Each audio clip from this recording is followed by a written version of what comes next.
जय श्री कृष्ण भूलकाओ केम छो मजामा। चलो आज આપણે શરૂઆત કરવાની છે નવા ચેપ્ટરની નવા પ્રકરણની ચેપ્ટર નંબર 9 સવર્ગ સંયોજનો એટલે કે કોઓર્ડિનેશન કમ્પાઉન્ડની। તો ટાઇટલ લગાવી દો ચેપ્ટર નંબર 9 સવર્ગ સંયોજનો ચેપ્ટર નંબર 9 લગાવી દો ટાઇટલ। સવર્ગ સંયોજનો કોને કહેવાય એના વિશે ડિટેલમાં સ્ટડી કરવાનું છે। ચેપ્ટર નંબર 9 છે જે આપણે ફૂલ સ્ટડી કરશું, બરાબર છે। તો लगावी दियो टाइटल सवर्ग संयोजनो। सवर्ग संयोजनो सवर्ग संयोजनो जेने अंग्रेजी में शू कहेवामां आवे छे? Coordination compound. Coordination compounds. Coordination compounds. हवे आ भणवा माटे आ सवर्ग संयोजनो जो आपणे भणवा होय ने तो पहला तमने डी ब्लॉक विषे माहिती होवी जोईए। डी ब्लॉकना तत्वोना नाम तमने आवडवा जोईए। डी ब्लॉक में केटला केटला तत्व आवे छे ते। हवे पहला तो डी ब्लॉक में 3-4 आवे। 3D मेटल आवे, कई आवे भूलकाओ? 3D, पछी आवे 4D, 5D अने 6D। आटલું पीरियोडिक टेबल में तमे जोयुं हशे। डी ब्लॉक नी डाबी बाजू तमे जो डाबी बाजू जोशो तो कयो ब्लॉक हशे? एस ब्लॉक हशे। वच्चे डी ब्लॉक छे। आ बाजू जोशो तमे अहींया उपर तो अहींया कयो होय? P block. अने डी ब्लॉक नी नीचे कयो होय? F block. एस ब्लॉक अने पी ब्लॉक विषे तमने माहिती छे ज। हवे डी ब्लॉक ना तत्वोना नाम तमने लखावी दो, बराबर। पहेला आपणे नाम लखी लईए। तो 21 डी ब्लॉक शरूआत क्यांथी थाय छे? 21 नंबर थी। 21 नंबर थी डी ब्लॉक नी शरूआत थाय छे, बराबर छे। तो स्केनियम 21 number, titanium 22 number, vanadium 23 number, vanadium 23 number, 24 number आवशे आपणो क्रोमियम। क्रोमियम कयो आवशे? 24 नंबर। पछी 25 नंबर में कोण आवशे? 25 नंबर पर मैंगनीज। पछी आवशे फेरस 26 नंबर, कोबाल्ट, निकल, कॉपर अने झिंक।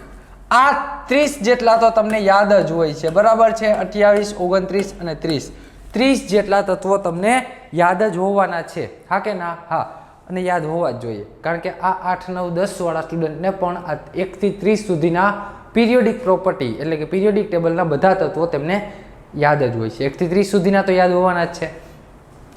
आनो परमाणु नंबर कयो छे? परमाणु क्रमांक 21। आनो एटॉमिक नंबर, एटमनो अणुनो नंबर कयो छे? 22, 23, 24, 25, 26, 27, 30 सुधीना, बराबर छे।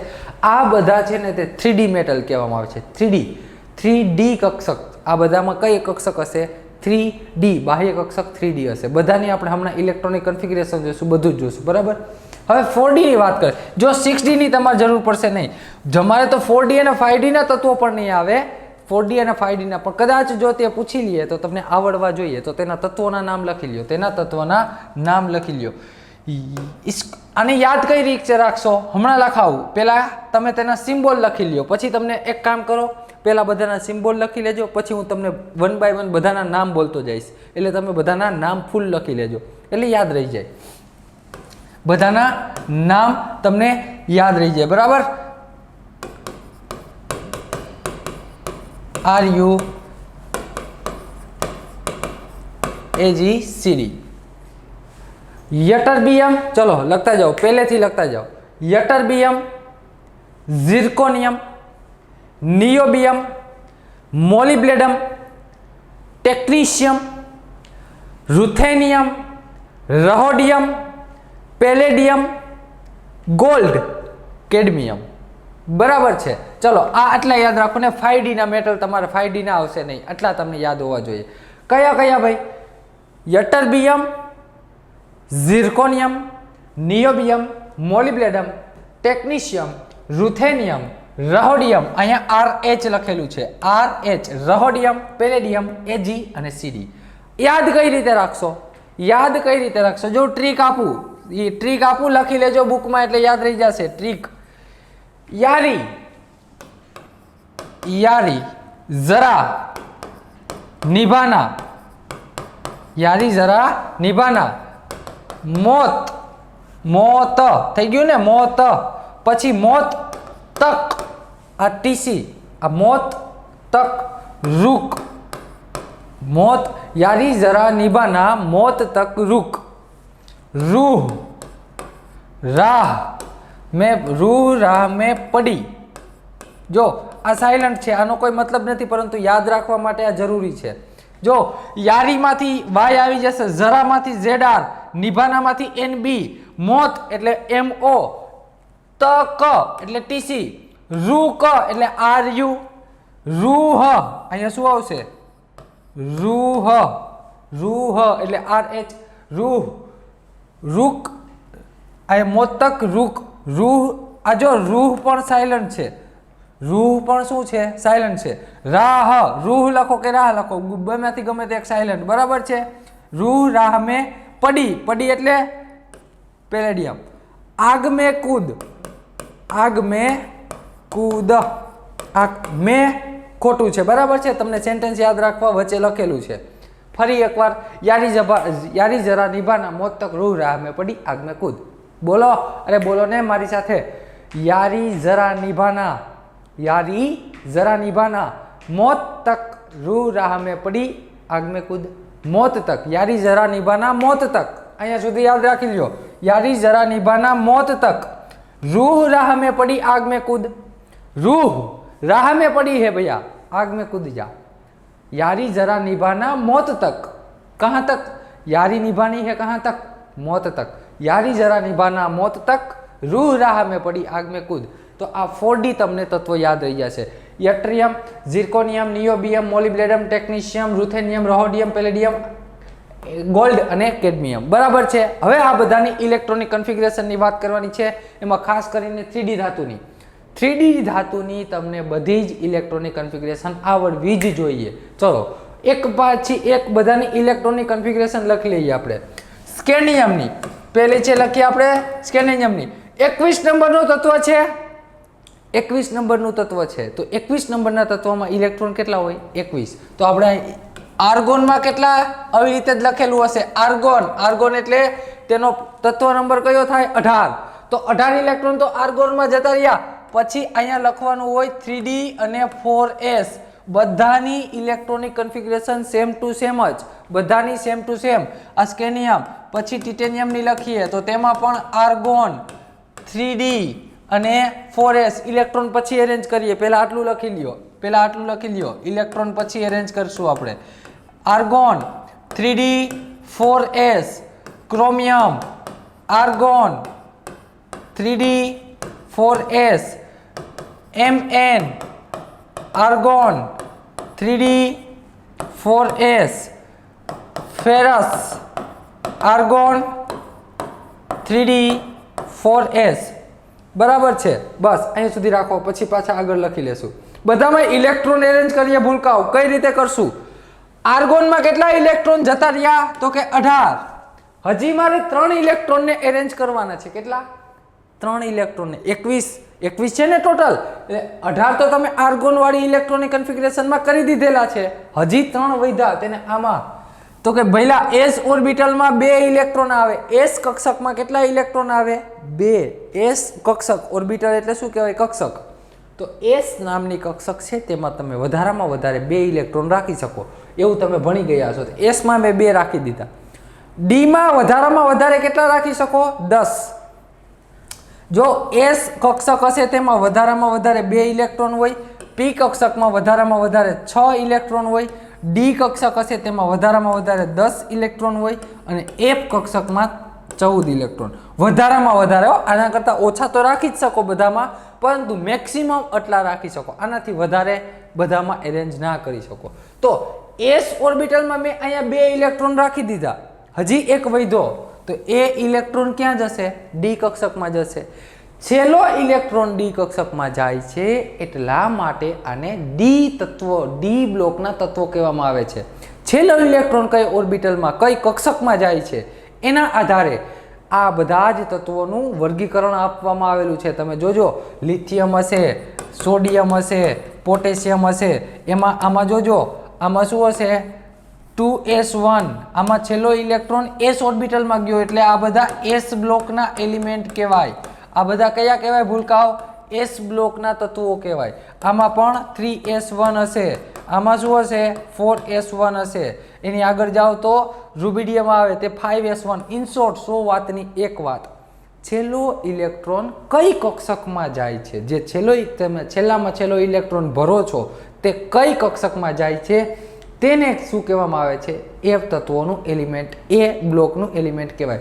આ એસ બ્લોકના છે તો તેમાં એસ બ્લોકમાં એસ ઓર્બિટલમાં એસ કક્ષકમાં છેલ્લો ઇલેક્ટ્રોન જાય છે એટલે તેને એસ બ્લોક કહેવાય. અહીંયા કઈ કક્ષકમાં ગયો તો કે ભાઈલા ડી કક્ષકમાં, એટલે આને ડી બ્લોકના તત્વો કહેવામાં આવે છે. ટિટેનિયમ 22 નંબરનું છે તો 22 નંબર એટલે કે 2 ઇલેક્ટ્રોન અહીંયા ગયા, 18 આર્ગોનમાં, 2 અહીંયા એટલે 20 જતા રહ્યા, હજી 2 વધ્યા તો એ 2 ઇલેક્ટ્રોન ડી કક્ષકમાં જશે, ડી કક્ષકમાં. તો ટિટેનિયમની ઇલેક્ટ્રોનની કન્ફિગરેશન આવી રીતે આવશે 4s2 3d2 બરાબર છે. 23 નંબરનું તત્વ 18 ઇલેક્ટ્રોન આર્ગોનમાં જતા રહ્યા, 2 ઇલેક્ટ્રોન 4s માં ગયા એટલે 20 ગયા, હજી 3 વધ્યા તો 3 ઇલેક્ટ્રોન 3d માં જશે, 3d માં જશે બરાબર છે, એટલે એને ડી બ્લોકનું તત્વ કહેવાય. ક્રોમિયમ 24 નંબરનું તત્વ છે તો 4s2 18 ને 2 20 4 24. આની ઇલેક્ટ્રોનિક કન્ફિગરેશન આવવી જોઈએ પરંતુ આવી આવતી નથી. આ એક અપવાદ છે. શું કામ?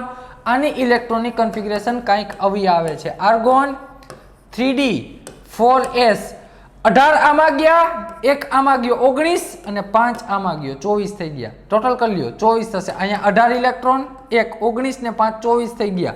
હવે આવું શું કામ થયું? આવું નથી. જો આ બંનેમાં ફેર શું, અહીંયા 2 ઇલેક્ટ્રોન 4s માં છે, અહીંયા 1 જ ઇલેક્ટ્રોન 4s માં છે, અહીંયા 3d માં 4 ઇલેક્ટ્રોન છે, 3d માં 5 ઇલેક્ટ્રોન છે. આવું થવાનું કારણ શું? તો કે ભઈલા ડી ઓર્બિટલમાં, ડી કક્ષકમાં તમે વધારામાં વધારે 10 ઇલેક્ટ્રોન રાખી શકો, હા કે ના? હા. તો એ ઓર્બિટલને આખી ભરેલી ઓર્બિટલ કહેવાય, સંપૂર્ણ ભરેલી ઓર્બિટલ કહેવાય. સંપૂર્ણ ભરેલી છે આ ઓર્બિટલ, 10 એ 10 ઇલેક્ટ્રોન છે, ડી ઓર્બિટલમાં 10 ઇલેક્ટ્રોન રાખી દો, તેને સંપૂર્ણ ઓર્બિટલ કહેવાય, સંપૂર્ણ ભરેલી કક્ષક કહેવાય. તો આ D5 ને શું કહેવાય? D5 ને શું કહેવાય? અડધી ભરેલી ને, અડધી ભરેલી, અડધી ભરેલી. આ D5 છે અડધી ભરેલી છે, D10 છે તે આખી ભરેલી છે. તો હવે એક વસ્તુ યાદ રાખજો, એક વસ્તુ ભૂલકાવ યાદ રાખજો કે અડધી ભરેલી ઓર્બિટલ અથવા તો આખી ભરેલી ઓર્બિટલ તે બીજી ઓર્બિટલ એટલે કક્ષક થાય, તમે સમજજો બરાબર. ઓર્બિટલ એટલે શું થાય? કક્ષક. તો અડધી ભરેલી કક્ષક અને આખી ભરેલી કક્ષક એ બંને સૌથી વધારે સ્થાયી હોય. કોના કરતા? બીજી ઓછી ભરેલી ઓર્બિટલો કરતા, બીજી ઓછી ભરેલી કક્ષકો કરતા વધારે સ્થાયી કોણ હોય? આ D5 હોય. માની લો કે એક D4 છે અને D5 છે, તો આ બંનેમાં સૌથી વધારે સ્ટેબલ સ્થાયી અવસ્થા કઈ હશે? D5 હશે. શું કામ? તેમાં 5 ઇલેક્ટ્રોન ભરાઈ ગયા છે, જ્યારે આમાં 5 ઇલેક્ટ્રોન ભરાયેલા નથી. સેમ ટુ સેમ માની લો કે આવી રીતે છે D6 અથવા તો આવી રીતે આમ લખો કે D9 અને D10 ઓર્બિટલ છે, તો આ બંનેમાં સ્થાયી ઓર્બિટલ કઈ કહેવાય? તો D10 કહેવાય. શું કામ? કારણ કે તે સંપૂર્ણ ભરેલી છે. અહીંયા અડધી ભરેલી છે, D4 કરતા અડધી ભરેલી છે, એટલે કે આ સ્થાયી હશે. તો એટલા માટે જો અહીંયા ધ્યાન આપજો, અહીંયા ધ્યાન આપજો, અહીંયા 4s1, અહીંયા D4 છે કન્ફિગરેશન, અહીંયા D5 છે, તો બંનેમાં સ્થાયી કોણ હોય? તો કે ભાઈલા D5 હોય એ વધારે સ્થાયી હોય, વધારે સ્થાયી. આ વધારે સ્થાયી છે એટલે આની ઇલેક્ટ્રોનિક કન્ફિગરેશન આવી જાય છે. કેવી? કે 4s માંથી એક ઇલેક્ટ્રોન 3d માં જતો રહ્યો. જો અહીંયા આપણે જનરલ જ વસ્તુ છે કે 2 ઇલેક્ટ્રોન અહીંયા આવ્યા, 4 ઇલેક્ટ્રોન વધ્યા ત્યાં અહીંયા આવતા રહ્યા. હવે શું થાય છે? આ કન્ફિગરેશન, આ જે ઇલેક્ટ્રોનની રચના છે, બધી એરેન્જમેન્ટ છે, તેમાંથી આ 4s માંથી એક ઇલેક્ટ્રોન 3d માં જતો રહે. શું કામ જાય છે? કારણ કે 3d5 થાય છે, 3d અડધી ભરાઈ જાય છે, તે મોર સ્ટેબલ હોય છે. તું કેવી હોય છે ભૂલકાઓ? તે વધારે સ્થાયી હોય છે, એટલે આની કન્ફિગરેશન આવી આવશે. ક્રોમિયમની કન્ફિગરેશન ફરી લખ દઉં. આર્ગોન બ્રેકેટની અંદર આર્ગોન 3d5 4s1 આ વધારે સ્થાયી છે બરાબર છે. તમારે પૂછાય ક્રોમિયમની, તો ક્રોમિયમની એક અપવાદ કારણ છે. શું કામ? કારણ કે ત્યાં વધારે સ્થાયી ભરાઈ જાય છે. હવે વાત કરીએ Mn ની.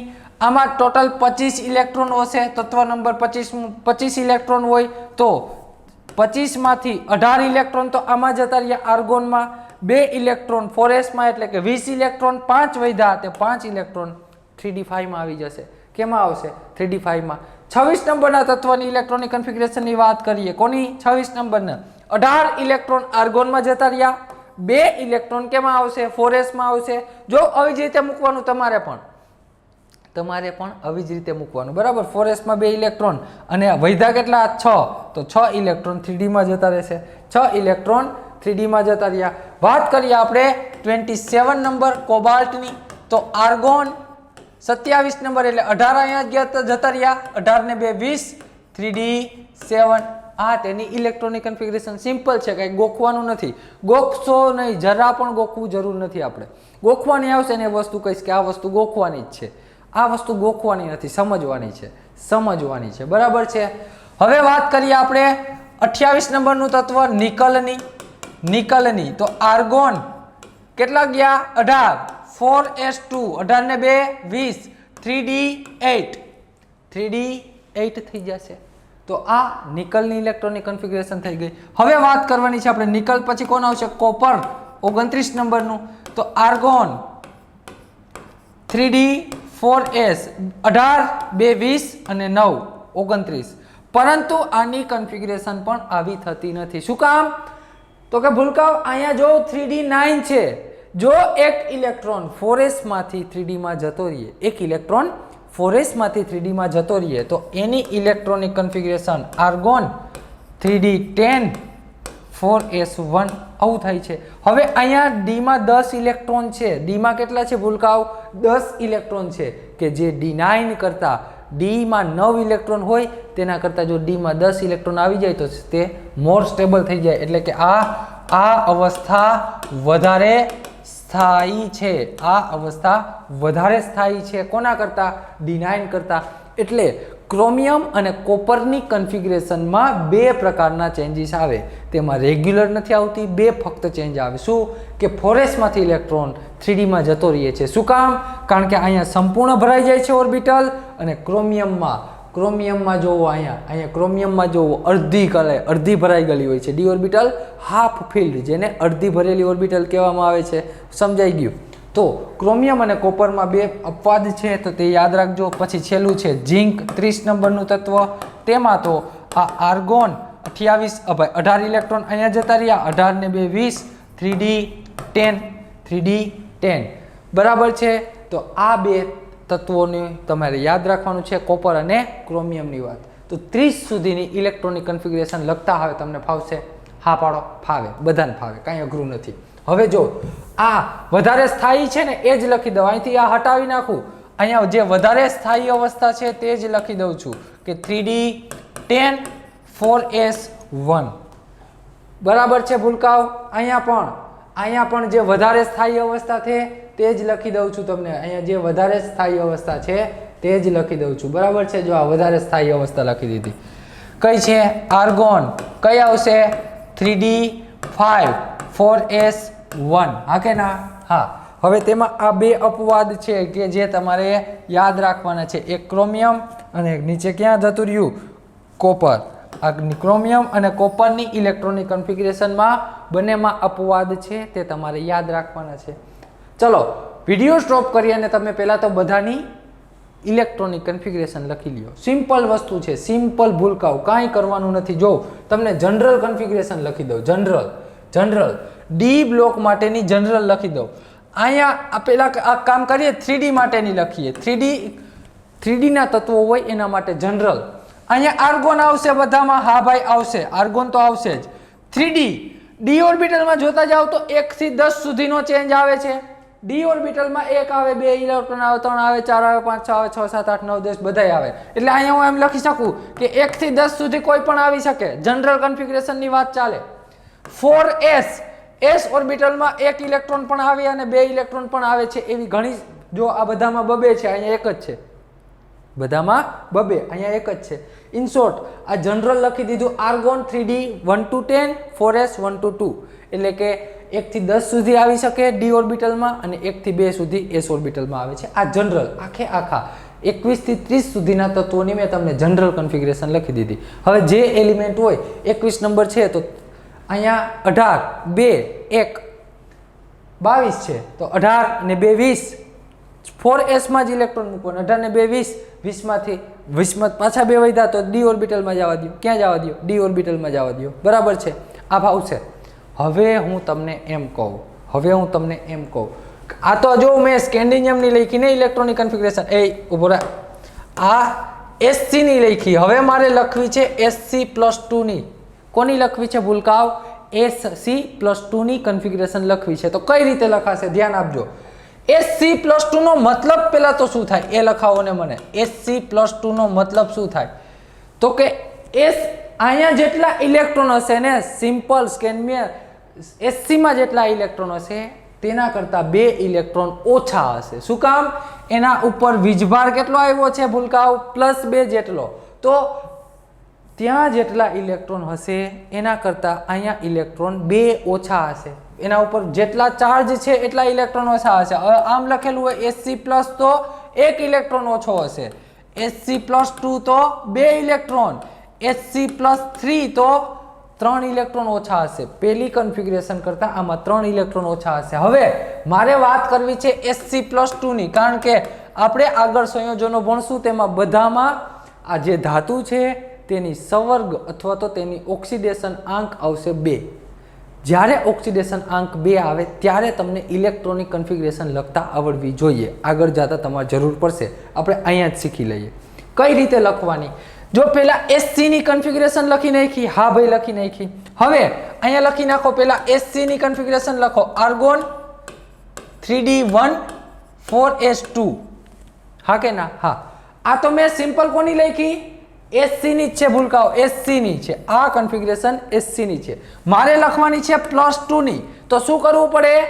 આ કન્ફિગરેશન માંથી મારે 2 ઇલેક્ટ્રોન રિમૂવ કરવા પડે. હા કે ના? 2 ઇલેક્ટ્રોન બહાર મોકલવા પડે, 2 ઇલેક્ટ્રોન ગુમાવી દઈએ. એવું જ કહેવાય ને કે અહીંયા સ્કેન્ડિનિયમ માંથી આ SC છે તે શું કરે છે? 2 ઇલેક્ટ્રોન ગુમાવી દે છે. સ્કેડમિયમ શું કરે છે? 2 ઇલેક્ટ્રોન ગુમાવી દે છે. તો 2 ઇલેક્ટ્રોન ક્યાંથી ગુમાવશે એ જોવાનું રહ્યું. તો જોવો, એક 3d છે અને બીજું છે 4s. એક 3d અને 4s. તો જેનો પ્રિન્સિપલ ક્વોન્ટમ નંબર તમે ભણી ગયા હશો, આગળ તમે ભણ્યા હશો. પ્રિન્સિપલ એટલે કે આગળની સંખ્યા, આગળનો સવર્ગ અને શું કહેવાય? સવર્ગ, સહસંયોજક એટલે કે કોફિશિયન્ટ જેને આપણે બોલીએ. શું બોલીએ? સહસંયોજક. આગળ શું છે? 3. અહીંયા શું છે? 4. જેનો આ ડિજિટ 3 અને 4 બેમાંથી જે મોટું હોય ને તેમાંથી ઇલેક્ટ્રોન જાય. પહેલા કેમાંથી ઇલેક્ટ્રોન હટાવવાના? 3d અને 4s માં કયો આંકડો મોટો છે? 3 કે 4? 4 નંબરનો.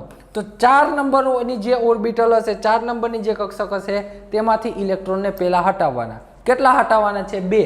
તો જોવો જીને અહીંયા જોવો 3 અને 4. તો અહીંયા 4 નંબરમાંથી ઇલેક્ટ્રોન જશે કારણ કે તેનો પ્રિન્સિપલ ક્વોન્ટમ નંબર. અને 3 ને શું બોલાય? 3d. આ d તો શું છે? કક્ષક છે. આને શું બોલાય? પ્રિન્સિપલ, મૂળભૂત ક્વોન્ટમ નંબર બોલાય છે. અહીંયા 3d અને 4s. તો આ બંનેમાં જેનો પ્રિન્સિપલ ક્વોન્ટમ નંબર, આ જે આગળ લખ્યા મેં 3 અને 4, તેને બોલાય પ્રિન્સિપલ ક્વોન્ટમ નંબર, મૂળભૂત ક્વોન્ટમ નંબર. તો એ બંનેમાં કયો મોટો છે? જે મોટો હોય તેમાંથી ઇલેક્ટ્રોન પહેલા જાય, તેમાંથી ઇલેક્ટ્રોન પહેલા ગુમાવી દે. બરાબર છે? તો અહીંયા આ જે SC+2 છે ક્યાંથી ઇલેક્ટ્રોન ગુમાવશે? તો કે ભાઈ 4s માંથી. તો અહીંયા શું થઈ જાય? 0 થઈ જાય. તો આ બંનેમાં ચેન્જ કેટલો આવ્યો? 2 ઇલેક્ટ્રોનનો. એ 2 ઇલેક્ટ્રોન ક્યાંથી જતા રહ્યા? 4s માંથી જતા રહ્યા. હવે મારે Ti+2 ની કન્ફિગરેશન લખવી હોય તો તેમાં પણ ક્યાંથી 2 ઇલેક્ટ્રોન જાય? તો કે ભાઈ અહીંયા 3d 4s, તો 4s માંથી 2 ઇલેક્ટ્રોન જાય તો હટાવી દો 4s માંથી 2 ઇલેક્ટ્રોન. આર્ગોન 3d 2 4s 0 થઈ જાય. પછી લખો વેનેડિયમ, વેનેડિયમ +2. વેનેડિયમ +2 ની ઇલેક્ટ્રોનિક કન્ફિગરેશન. તો કે ભાઈ વેનેડિયમ જે વેનેડિયમની જેવી ઇલેક્ટ્રોનિક કન્ફિગરેશન હોય એવી જ આવે, પરંતુ વેનેડિયમ કરતાં તેમાં 2 ઇલેક્ટ્રોન ઓછા હોય. તો આમાં 2 ઇલેક્ટ્રોન હટાવી દો તો 3d3 4s 0 થઈ જાય. શું કામ? 4s માંથી ઇલેક્ટ્રોન જતો રહ્યો. તો પછી આવ્યું ક્રોમિયમ. ક્રોમિયમ +2 ની વાત કરવી છે. ક્રોમિયમ +2 ની. તો ભૂલકાઓ અહીંયા ધ્યાન આપજો, અહીંયા ધ્યાન આપજો. ક્રોમિયમ +2 માં કેટલા ઇલેક્ટ્રોન દૂર કરવાના છે? 2. તો પહેલા તો કેમાંથી જશે? 4s માંથી, પરંતુ 4s માં તો એક જ ઇલેક્ટ્રોન છે. તો ચલો 4s માંથી તો એક ઇલેક્ટ્રોન જતો રહ્યો એટલે ત્યાં 0 થઈ ગયું, પરંતુ હજી તમારે બીજો રિમૂવ કરવાનો બાકી છે, બીજા ઇલેક્ટ્રોન હજી દૂર કરવાનો છે. તો ક્યાંથી કરશો? તો કાંઈ વાંધો નહીં, 4s આખી ખાલી થઈ ગઈ, વાંધો નહીં, ડી માંથી એક જવા દો. અત્યાર સુધી શું હતું અત્યાર સુધી? કે ભાઈ 4s માં જ 2 ઇલેક્ટ્રોન હતા એટલે આપણે બહાર મોકલી દેતા હતા, પરંતુ હવે 4s માં એક જ ઇલેક્ટ્રોન છે, તો બીજો ક્યાંથી લઈ આવો? 3d માંથી કાઢો. 3d માંથી એક ઇલેક્ટ્રોન કાઢી નાખો. જો એક 4s માંથી ગયો, એક 3d માંથી, તો અહીંયા શું વધી જાય? 3d 4. તો ક્રોમિયમ +2 ની ઇલેક્ટ્રોનિક કન્ફિગ્યુરેશન 3d 4 થઈ જાય છે. ફાવશે ભૂલકાઓ? હા કે ના? ચલો હવે મારી સાથે જ તમે લખતા જાઓ, તો મારી સાથે જ લખો Mn+2 ની કન્ફિગ્યુરેશન. તો Mn માં જે ઇલેક્ટ્રોન હોય, પહેલા તો Mn ની કન્ફિગ્યુરેશન લખી નાખવાની આખી. 4s માંથી 2 ઇલેક્ટ્રોન જશે તો 4s 0, આ 3d 5 થઈ જશે. પછી Fe+2 ધાતુની ઇલેક્ટ્રોનિક કન્ફિગ્યુરેશન આર્ગોન, અહીંયા 3d 6 4s 2, Fe કરતા 2 ઇલેક્ટ્રોન ઓછા કરવાના, તો અહીંથી 2 ઇલેક્ટ્રોન 4s માંથી જતા રહીએ, તો 3d 6 4s 0. પછી કોણ આવે? કોબાલ્ટ+2, તો આર્ગોન 3d 7 4s 0. ફાવે ને હવે? તો હા ફાવે જ, હવે કાંઈ અઘરું નથી. Argon 3d 8 4s 0. કોપર +2, અહીંયા પણ +2. કોપર +2 માં શું કરવાનું? 2 ઇલેક્ટ્રોન હટાવવાના, પરંતુ અહીંયા પાછો પ્રોબ્લેમ આવ્યો. શું? કે 4s માં તો એક જ ઇલેક્ટ્રોન છે. કાંઈ વાંધો નહીં, 4s માંથી એક ઇલેક્ટ્રોન જવા દો, હજી એક રિમૂવ કરવો. ક્યાંથી કઢાય? બોલો ને, ક્યાંથી આપણે દૂર કરશું એ ઇલેક્ટ્રોનને? 3d માંથી. તો 3d માંથી 10 માંથી એક ઇલેક્ટ્રોન જતો રહીએ, તો ત્યાં કેટલા ઇલેક્ટ્રોન વધે? 9 ઇલેક્ટ્રોન વધે. 10 માંથી જો એક ઇલેક્ટ્રોન જતો રહીએ તો ત્યાં 9 ઇલેક્ટ્રોન વધે.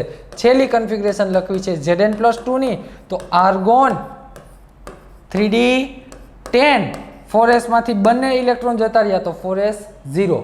તો આ છે ધાતુ આયનની કન્ફિગ્યુરેશન, આ છે ધાતુ આયનની કન્ફિગ્યુરેશન, આ છે સિમ્પલ ધાતુની, અને આ ધાતુના આયનો છે બધા.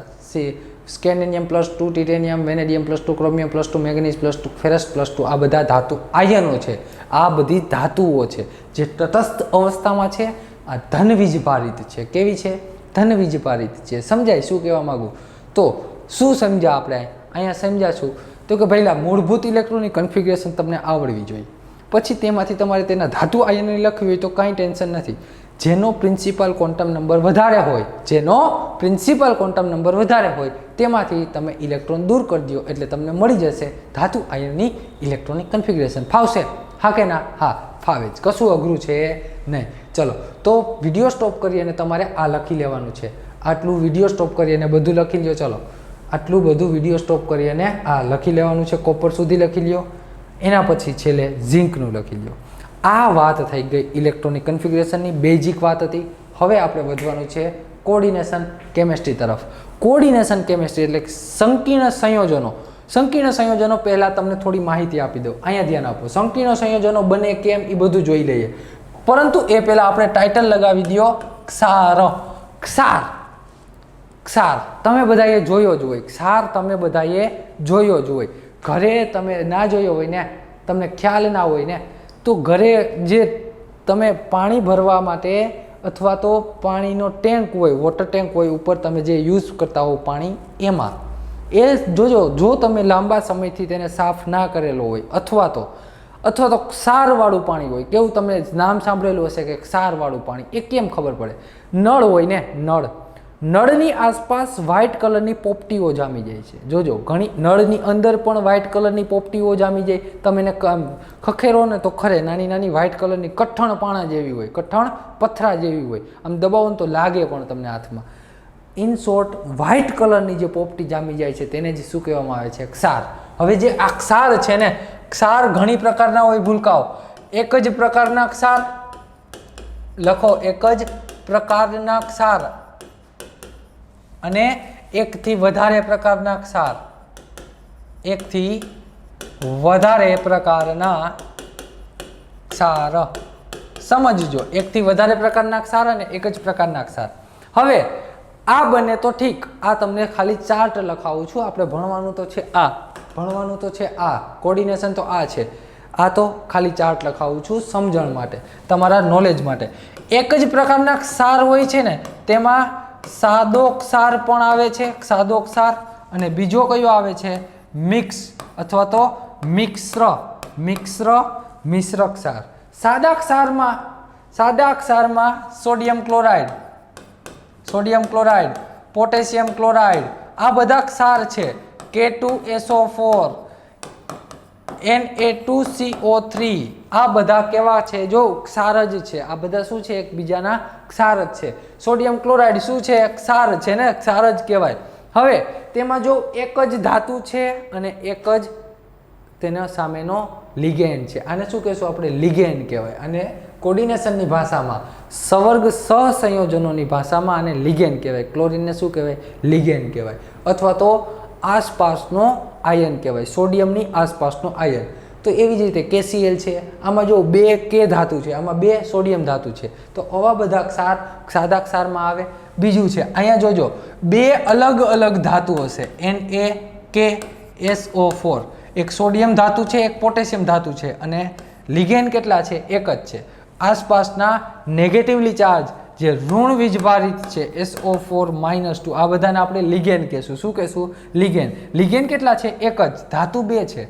પછી આપણે વાત કરીએ, માની લો Mg ધાતુ, ClBr, Mg+2 ફોર્મમાં હશે ને, Mg+2 હોય, Cl- હશે, Br- હશે, Cl-Br-. આ જો આની ઓક્સિડેશન સ્ટેટ +2, -1 -2 0 થઈ જાય, હા કે ના? હા. આ બંને કેન્સલ આઉટ થઈ જાય એટલે 0 થઈ જાય. એટલે કે ધાતુ એક જ છે કે જે +2 ઓક્સિડેશન સ્ટેટ ધરાવે છે. એક લિગેન્ડ છે કે જે -1 ચાર્જ, બીજો લિગેન્ડ છે જે -1 ચાર્જ છે. બરાબર છે? આ વાત થઈ ગઈ MgCl ની. પછી બ્લીચિંગ પાવડર CaOCl2. શું છે? CaOCl2. હવે તમે આનું આયનીકરણ કરો તો Ca+2 બને અને OCl- બને, અને ત્રીજો આયન બને Cl-. OCl- અને Cl-. હવે આ તમને ખ્યાલ હોય ને, મેં લખાવેલું જ હશે. અરે તમે આગળ ઇનઓર્ગેનિક કેમિસ્ટ્રી ભણ્યા, તેમાં તમે પિરિયોડિક પ્રોપર્ટી ભણેલા હોય છે, આખું પિરિયોડિક ટેબલ ભણેલા હોય છે, તેમાં તમે વિદ્યુત ઋણતા નામનો એક ટોપિક ભણેલા હશો, હા કે ના? હા પાડો, ભણેલા જુઓ, વિદ્યુત ઋણતા ભણેલા હશો. તો ક્લોરીન અને મેગ્નેશિયમ, ક્લોરીન અને મેગ્નેશિયમમાં બંનેમાં વિદ્યુત ઋણતા કોની વધારે હોય? ક્લોરીનની હોય, કારણ કે તે 17મા સમૂહનું તત્વ છે ને, 17મા સમૂહનું છે. ક્લોરીનની હેલોજન ફેમિલી છે, હેલોજન ફેમિલીની વિદ્યુત ઋણતા સૌથી વધારે હોય છે. તેમાં પણ ફ્લોરીનની વિદ્યુત ઋણતા સૌથી વધારે હોય છે, 4.0 હોય છે. તો અહીંયા ક્લોરીનની વિદ્યુત ઋણતા વધારે હોય છે. જેની વિદ્યુત ઋણતા વધારે હોય એના ઉપર નેગેટિવ ચાર્જ આવે, જેની વિદ્યુત ઋણતા ઓછી હોય એના ઉપર પોઝિટિવ ચાર્જ આવે. તો અહીંયા આ ખાલી મેં Mg અને Cl નું આયોનાઇઝેશન કર્યું, આયનીકરણ કર્યું, તો આવી રીતે આવ્યું. પછી હજી Br પણ તેની સાથે જોડાયેલો છે, તો Br ની નેગેટિવિટી એટલે કે વિદ્યુત ઋણતા વધારે છે, તો અહીંયા +2 થઈ જશે. શું થઈ જાય? +2 થઈ જાય.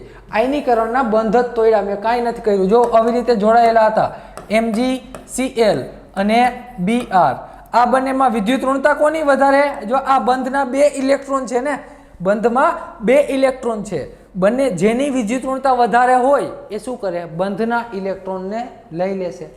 બંનેમાં જેની વિદ્યુત ઋણતા વધારે હોય તે બંધના ઇલેક્ટ્રોન લઈ લઈએ. તો આ બંનેમાં કોની વિદ્યુત ઋણતા વધારે? ક્લોરીનની. તો એ બંધના ઇલેક્ટ્રોન લઈ અને છૂટું પડી જશે.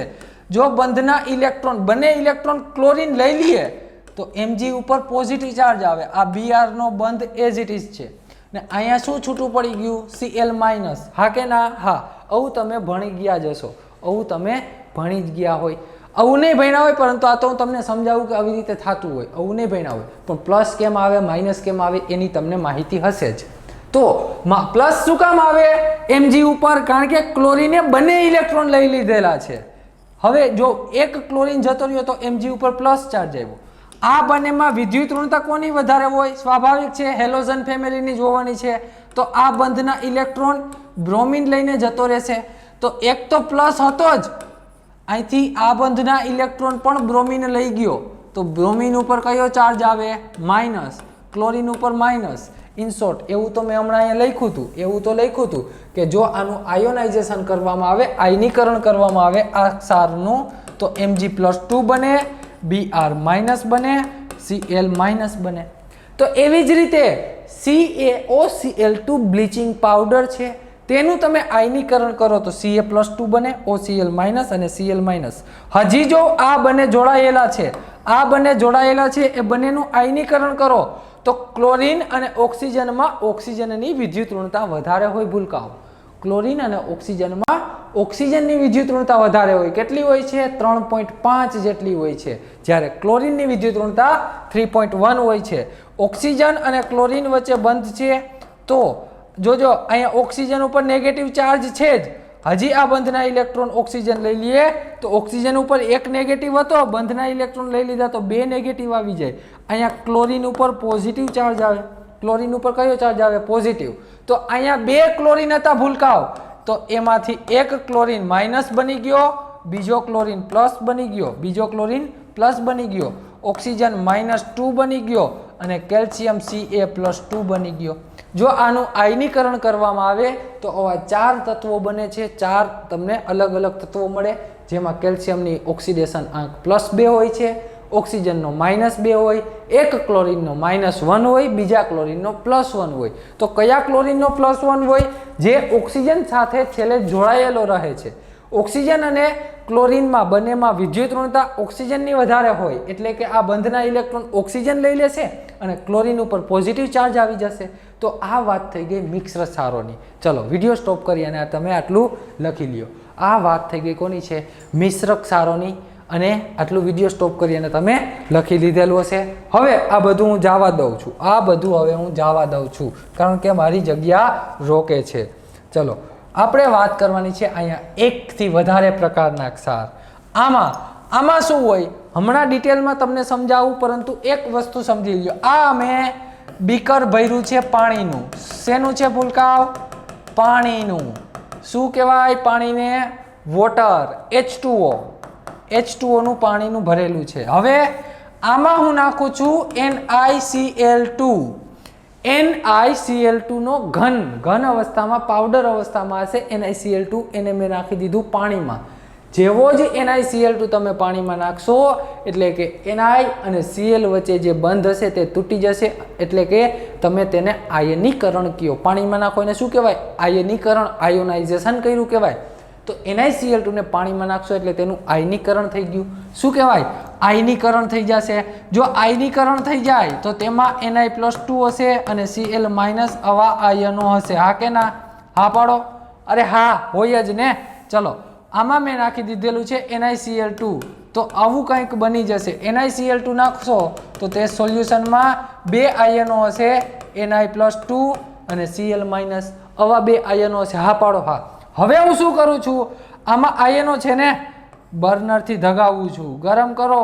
બર્નરથી ગરમ કરશો તમે, હીટ આપશો એટલે પાણી વરાળ બની અને ઉડી જશે. પરંતુ અહીંયા 2 આયનો છે, એક Ni+2 છે અને એક Cl- છે. એક Ni+2 અને Cl- છે. એટલે શું થયું? તો કે પાણી તો ઉડી ગયું, તો અહીંયા આવી રીતે અવક્ષેપો પડ્યા હશે. શું પડ્યું હશે? અવક્ષેપો. Ni+2 અવક્ષેપમાં શું હશે? Ni+2 અને Cl- હશે. Ni+2 અને Cl- આવા 2 આયનો આવી રીતે પાછા બળેલા પડ્યા હશે, બળી ગયા હશે. બરાબર છે? કાળા કલરના થઈ ગયા હોય. પછી હવે તું એમાં નાખું છું એમોનિયાની બોટલ મેં આમાં નાખી દીધી. તો ફરીથી અહીંયા સોલ્યુશન, લિક્વિડ એમોનિયા નાખો એટલે સોલ્યુશન આવી જશે અને અહીંયા કંઈક સંયોજન બનશે. અહીંયા શું બની જશે? સંયોજન બની જશે. શું બની જાય ભૂલકાઓ? સંયોજન બની જાય છે. બરાબર છે? અહીંયા સંયોજન બની જાય છે અને જે સંયોજન બને છે તેને શું કહેવામાં આવે? એના 2 નામ આપવામાં આવ્યા છે. આ સંયોજનના મુખ્યત્વે 2 નામ છે. એક છે દ્વિક્ષાર અને એક છે સંકીર્ણ સંયોજન,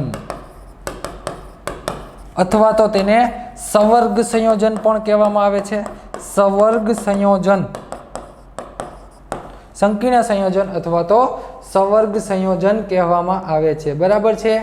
તો આ જે દ્વિક્ષાર છે, શું છે? દ્વિક્ષાર કોને કહેવામાં આવે? હમણાં આપણે ડિટેલમાં સ્ટડી કરીએ, ખાલી એટલું લખી લો, દ્વિક્ષાર અને સંકીર્ણ સંયોજન। આને નામ આપી દો A, કેપિટલ A, આનું નામ આપી દો કેપિટલ B। શું નામ આપી દો? Capital B। ચલો હવે પહેલા ટાઇટલ લગાવી દો, દ્વિક્ષાર કોને કહેવાય? તમારી બુકમાં થોડું લખેલું છે તો લખી નાખીએ આપણે અહીંયા, દ્વિક્ષાર। દ્વિક્ષાર કોને કહેવાય? દ્વિક્ષાર। આવા પ્રકારના ક્ષારો લખજો અહીંયા, આવા પ્રકારના ક્ષારો। આ તમારી બુકમાં નથી અને કોર્ડિનેશન ભૂલકાઓ જે હું લખાવું ને એ જ પેટર્નથી તમારે લખવાનું છે। તમારી બુકમાં તમે વાંચવા જશો ને તો કશું નહીં સમજે, બધું ટૂંકમાં આપેલું છે, બધી વસ્તુ થોડું થોડું આપી દીધેલું છે, તમને સમજાશે નહીં। આપણે અહીંયા મસ્ત રીતે બધું જ એક્સપાન્ડ કરીને ડિટેલમાં સ્ટડી કરવાનું છે।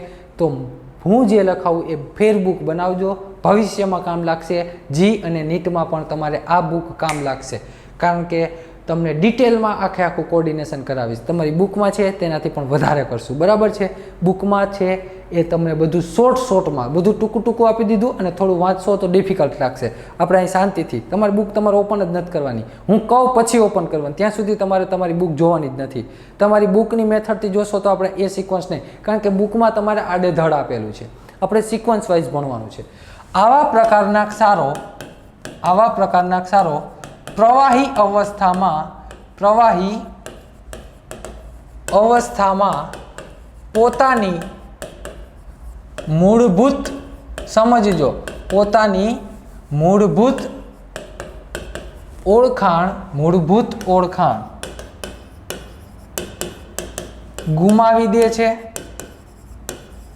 ગુમાવે છે અને દરેક આયનોની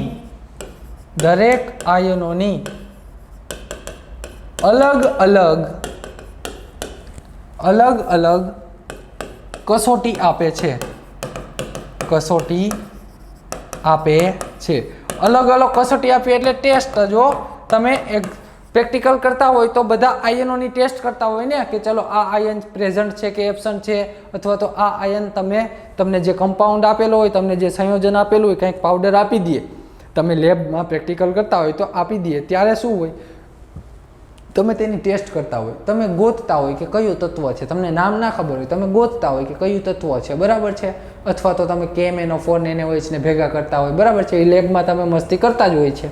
તો આ જે કસોટી આપે છે બધા અલગ અલગ તત્વોની આપે છે। કોની આપે છે? બધા ભૂલકાઓ અલગ અલગ તત્વોની આપે છે। તો તેમાં પહેલો આપણે દ્વિક્ષારમાં મુખ્યત્વે ત્રણ ક્ષાર છે। કયો છે પહેલો? તો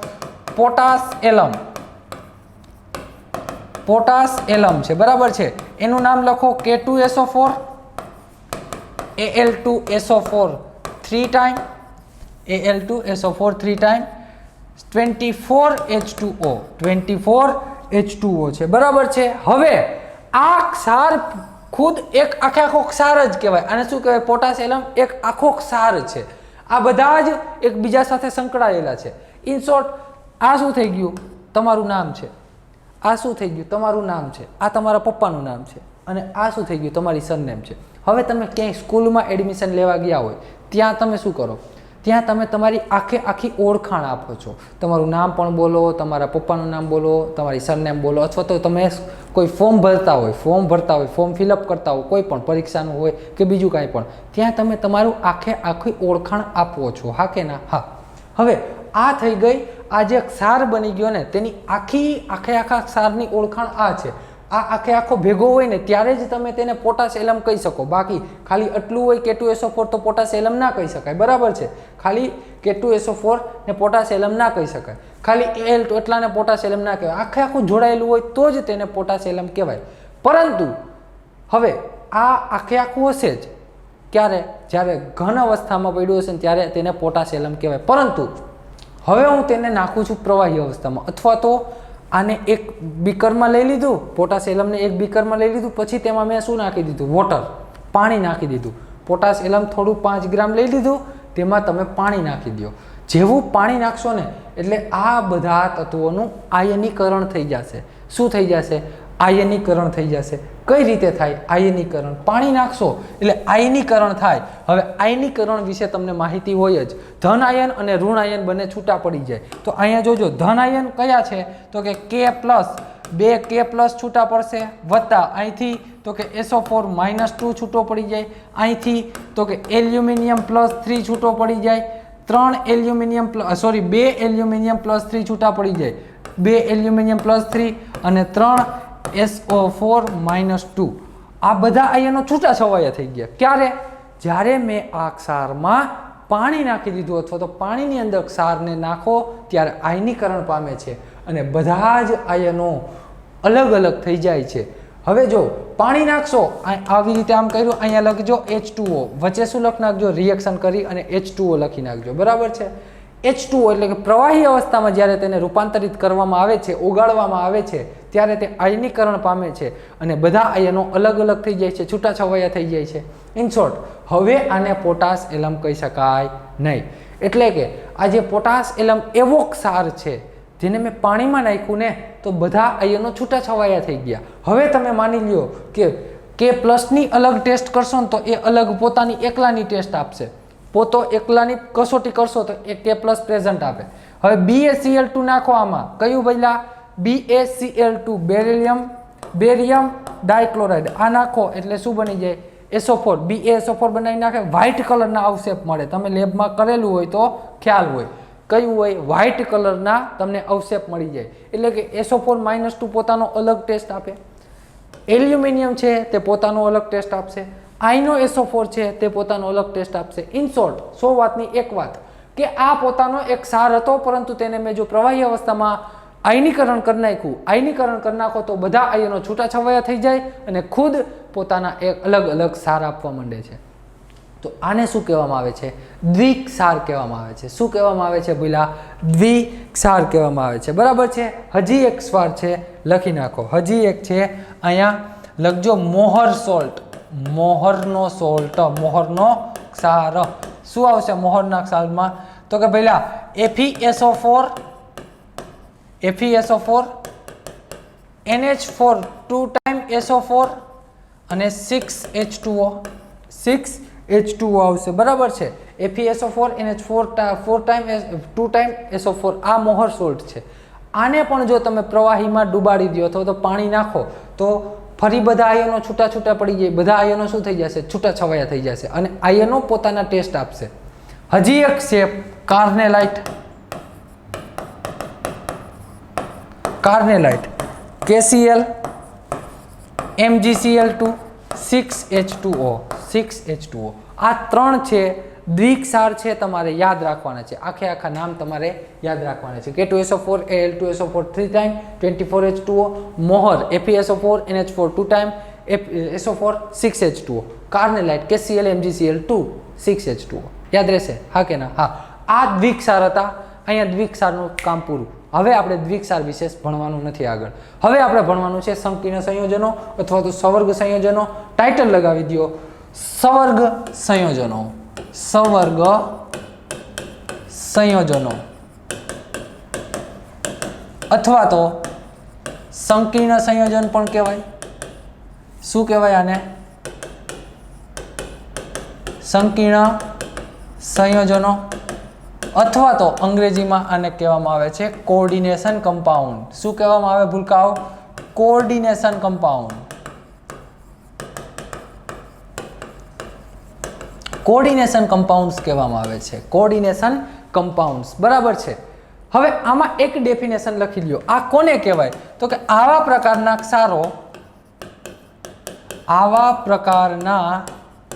ક્ષારો પ્રવાહી અવસ્થામાં, પ્રવાહી અને ઘન અવસ્થામાં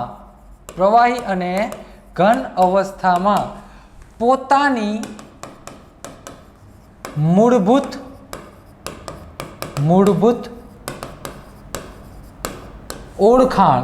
મૂળભૂત ઓળખાણ જાળવી રાખે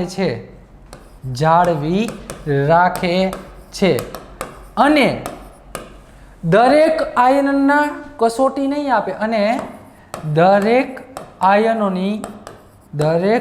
આયનોની કસોટી આપશે નહીં, કસોટી આપશે નહીં. તો દ્વિક્ષાર હતો કેમ? તે તમે તેને પ્રવાહી અવસ્થામાં ડૂબાડો એટલે તે શું થતું હતું? બધા જ આયનો પોતાની અલગ અલગ કસોટી આપતા હતા, પરંતુ જ્યારે સંકીર્ણ સંયોજન બની જાય છે ત્યારે તે બધા જ આયનોની કાંઈ અલગ અલગ કસોટી નહીં આપે. કઈ રીતે હમણાં જોઈએ એટલે ખ્યાલ આવી જશે વધારે. પરંતુ અહીંયા જો કે આ પ્રકારના ક્ષારો પ્રવાહી અવસ્થામાં કે ઘન અવસ્થામાં પોતાની મૂળભૂત ને ઓળખાણને જાળવી રાખે છે અને દરેક આયનોના કસોટી આપશે નહીં. બીજું સ્ટેટમેન્ટ લખજો, અહીંયા બીજું સ્ટેટમેન્ટ લખજો, પરંતુ તે કંઈક નવા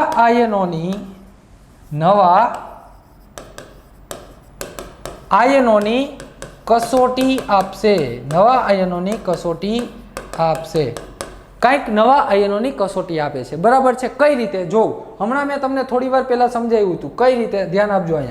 અહીંયા પહેલા મેં લીધું છે વોટર. શું લઈ લીધું છે? વોટર. એમાં મેં નાખી દીધું NiCl2. આમાં NiCl2 નાખો તો બે આયનો છૂટા પડે. આયનીકરણ તો થવાનું જ છે. આમાં પહેલા તો મારે સંયોજન બનાવવો છે. શું બનાવવો છે? સંયોજન. તો અહીંયા બે આયનો હશે. કયા કયા?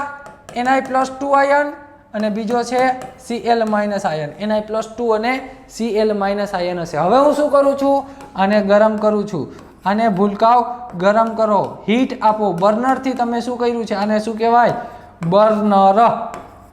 બર્નર કર્યું છે. બરાબર? બર્નરથી હીટ આપો, ગરમ કર્યો એટલે શું થઈ જશે?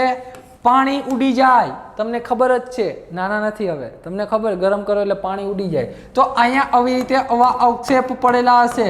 પાણી તો જતું રહ્યું પરંતુ અવક્ષેપ પડ્યા, તેમાં Na+2 હશે અને Cl-. આ બે આયનોના અવક્ષેપ પડ્યા હશે. હવે શું કરું છું? આ જે અવક્ષેપ પડ્યા છે તેમાં હું એમોનિયા નાખું છું. શું નાખું છું? એમોનિયા અંદર નાખી દઉં છું. એમોનિયા લિક્વિડ, પ્રવાહી અવસ્થામાં પ્રવાહી એમોનિયા નાખો. તો જેવો પ્રવાહી એમોનિયા નાખશો તો આ જે Na+2 હતો તેણે એમોનિયા સાથે બંધ બનાવી દીધો.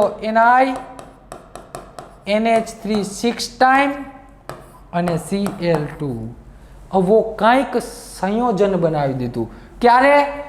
Na+2 હતો જ, Na+2 તો હતો જ, પરંતુ એમોનિયા નાખ્યો એટલે એમોનિયા સાથે નિકલે બંધ બનાવી અને આવો કંઈક સંયોજન બનાવ્યું છે. સંયોજન. આ સંયોજન બન્યું. આ સંયોજનનું નામ બે પ્રકારના, દ્વિક્ષાર એવું કહી શકાય અથવા તો સંકીર્ણ સંયોજન કહી શકાય. પરંતુ દ્વિક્ષાર કોને કહેશું? દ્વિક્ષાર આપણે કહેશું કોને? તો કે ભૂલકાઓ, દ્વિક્ષાર જો બધા જ આયનોની ટેસ્ટ આપે, તમે આની ટેસ્ટ કરો. જો આનું તમે ટેસ્ટ કરો તો આને વોટરમાં નાખી દો. અને શેમાં નાખવાનું? વોટરમાં નાખવાનું, કોઈ પણ સોલવન્ટમાં નાખવાનું. તમારે આનું આયનીકરણ કરવાનું છે. શું કરશું? આનું આયનીકરણ કરો. જો આનું આયનીકરણ કરશો ને તો બે આયનો છૂટા પડશે. NH3 6 ટાઈમ +2 અને 2Cl-. આ બે આયનો છૂટા પડશે. પરંતુ ત્યાં તો બધા આયનો છૂટા પડી જતા હતા, હા કે ના? હા, ત્યાં તો એક સાથે બધા જ આયનો છૂટા પડી જતા હતા, પરંતુ અહીંયા બધા આયનો છૂટા પડતા નથી. અહીંયા તો ફક્ત બે આયનો, એક આખો સંયોજન અને એક આયન. તો આને શું કહેવામાં આવે છે? આ જે છૂટું પડ્યું છે તેને કહેવામાં આવે છે સંકીર્ણ સંયોજન. સંકીર્ણ સંયોજન કહેવામાં આવે છે. શું કામ સંકીર્ણ સંયોજન કહેવામાં આવે? તો કે ભૂલકાઓ, હવે જો હું આ ખાલી અહીંયા Ni+2 ની ટેસ્ટ કરું તો એમાં મને નિકલ દેખાશે નહીં. શું દેખાશે? આખો કોમ્પ્લેક્સ જ દેખાય. ઇન શોર્ટ, ખાલી નિકલની જો ટેસ્ટ કરવામાં આવે તો નિકલ પ્રેઝન્ટ આવતો નથી.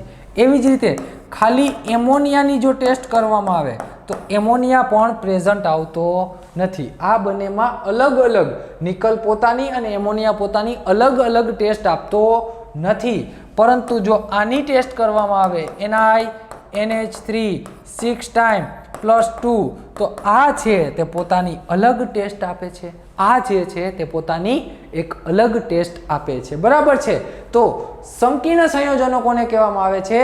તો કે ભઈલા આ પ્રકારના જેવા સંયોજનો, આ પ્રકારના આ જે સંયોજન બન્યું છે, આ સંયોજન પોતાનું, જો આ સંયોજન બની ગયું તે પ્રવાહી અવસ્થામાં કે ઘન અવસ્થામાં પોતાની મૂળભૂત ઓળખાણ, આ જે સંયોજન બન્યું છે આટલું એના NH3 પોતાની મૂળભૂત ઓળખાણ જાળવી રાખશે અને બધા જ આયનોની ટેસ્ટ નહીં આપે. જો અહીંયા એને બધા જ એનું આયનીકરણ કર્યું તો 2 આયન છૂટા થયા, પરંતુ નિકલે પોતાની ટેસ્ટ આપી નહીં. એમોનિયાએ પણ પોતાની અલગ ટેસ્ટ મને ના આપી, પરંતુ આખા સંયોજનની ટેસ્ટ મને મળી. તો આ સંયોજનને સંકીર્ણ સંયોજન કહેવામાં આવે છે. આ સંયોજનને કયું કહેવાય ભૂલકાઓ? સંકીર્ણ સંયોજન. ચાલો આટલું તમે વિડીયો સ્ટોપ કરી અને આ બધું જ લખી લ્યો. આ બધું વિડીયો સ્ટોપ કરી અને અહીંથી લખી લ્યો. ક્યાંથી? કોર્ડિનેશન અહીંયા રહ્યું, અહીંથી દ્વિક્ષારથી લખી લ્યો. ચલો દ્વિક્ષારથી જ બધું લખી લ્યો. આવા પ્રકારના ક્ષારો પ્રવાહી અવસ્થામાં પોતાના અલગ અલગ આયનીકરણ પામી જાય અને પ્રવાહી અવસ્થામાં અલગ અલગ આયનોના ટેસ્ટ આપે છે. બરાબર, મોહર સોલ્ટ છે અને કાર્નેલાઇટ છે. પછી સવર્ગ સંયોજનો અથવા તો સંકીર્ણ સંયોજનો, કે આ બધા જ પ્રકારના ક્ષારો છે પ્રવાહી અવસ્થામાં અથવા તો ઘન અવસ્થામાં આયનીકરણ પામે, પરંતુ બધા જ આયનોની ટેસ્ટ આપતા નથી. દરેક આયનોની કેસોટી ના આપે, કંઈક નવા આયનોની આપે. અહીંયા જે આ સંકીર્ણ સંયોજન બની ગયું તો સંકીર્ણ સંયોજન પોતાની ટેસ્ટ આપશે, પરંતુ નિકલ એકલો એની ટેસ્ટ નહીં આપે, એમોનિયા એકલો પોતાની ટેસ્ટ નહીં આપે. તો આ વાત થઈ ગઈ સંકીર્ણ સંયોજનોની. કોની વાત થઈ ગઈ છે? સંકીર્ણ સંયોજનોની. હવે સંકીર્ણ સંયોજનો હોય કેવા એના વિશે આપણે માહિતી લઈ લઈએ. તો ટાઇટલ લગાવી દો, સંકીર્ણ સંયોજનો કેટલી પ્રકારના હશે. તો સંકીર્ણ સંયોજનોની અવકાશીય ગોઠવણી. ટાઇટલ લખાવજો, સંકીર્ણ સંયોજનોની અવકાશીય ગોઠવણી. સંકીર્ણ સંયોજનોની અવકાશીય ગોઠવણી. ધ્યાન આપજો, સંકીર્ણ સંયોજનોની અવકાશીય ગોઠવણી. અહીંયા અવકાશીય ગોઠવણી. જો આપણે હમણાં એક સંયોજન જોયું હતું, પરંતુ હવે હું તમને 2 પ્રકારના બતાવું છું. 2 પ્રકારના સંયોજનો હશે. આ જે ચોરસમાં લખું છું ને, MLN ચોરસમાં લખું છું, તેને સંકીર્ણ સંયોજન કહેવાય. શું કહેવાય? સંકીર્ણ સંયોજન. સંકીર્ણ સંયોજન અથવા તો તેને સવર્ગ સંયોજન પણ બોલાય. સવર્ગ સંયોજન. તો આ બ્રેકેટની બહાર એટલે કે ચોરસની બહાર છે તેને શું કહેશું આપણે? પ્રતિ આયન. શું કહેશું ભૂલકાઓ?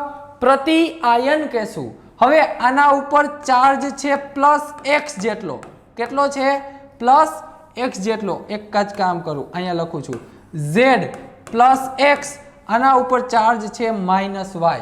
શું છે? -y છે. એક આ પ્રકારનો હોઈ શકે તત્વ. તમારું જે સંકીર્ણ સંયોજન આવું પણ હોઈ શકે. બહાર કાંઈક ABCD જોઈ બધું હશે, હમણાં લખાવું છું. એક આ પ્રકારનું પણ હોઈ શકે છે કે MLN એના ઉપર +y અને z -x. શું છે હમણાં બધું સમજાવું, પરંતુ ખાલી અત્યારે એટલું સમજો કે જે ચોરસની અંદર લખેલું છે તેને સંકીર્ણ સંયોજન જ કહેવાય. શું કહેવાય? સંકીર્ણ સંયોજન જ કહેવાય. સંકીર્ણ સંયોજન અથવા તો તેને સવર્ગ સંયોજન. સવર્ગ સંયોજન. તમારે આગળ પાછળ જોવાનું નથી.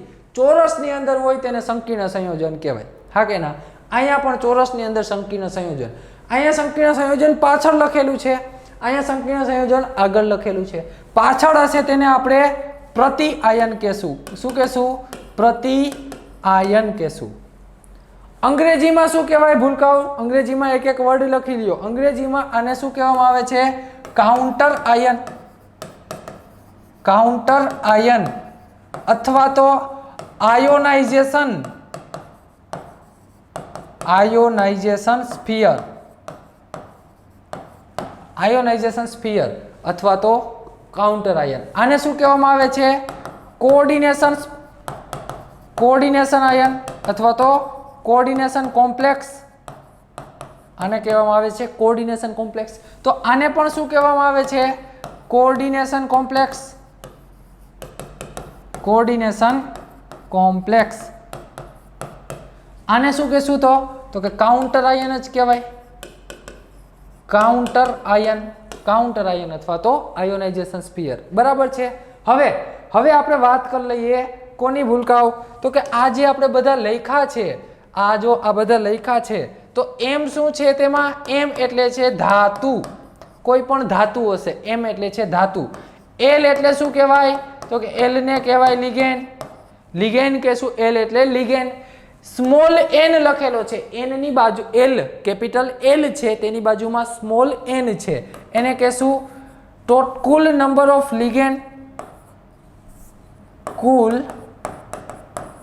નંબર અથવા તો લિગેન્ડ, કુલ લિગેન્ડ જ લખો, કુલ લિગેન્ડ। પછી છે ઝેડ, ઝેડ ને શું કહેશું આપણે? પ્રતિ આયન, ઝેડ ને પ્રતિ આયન કહેવાય। પછી જો અહીંયા ઝેડ ઉપર ચાર્જ છે એક્સ, પ્લસ અને માઇનસ નથી બતાવતો, ખાલી એક્સ લખું છું। એક્સ એટલે કે પ્રતિ વીજભાર પરનો, પ્રતિ આયન પરનો વીજભાર, પ્રતિ આયન પરનો વીજભાર, પ્રતિ આયન પરનો વીજભાર છે। વાય એટલે શું છે?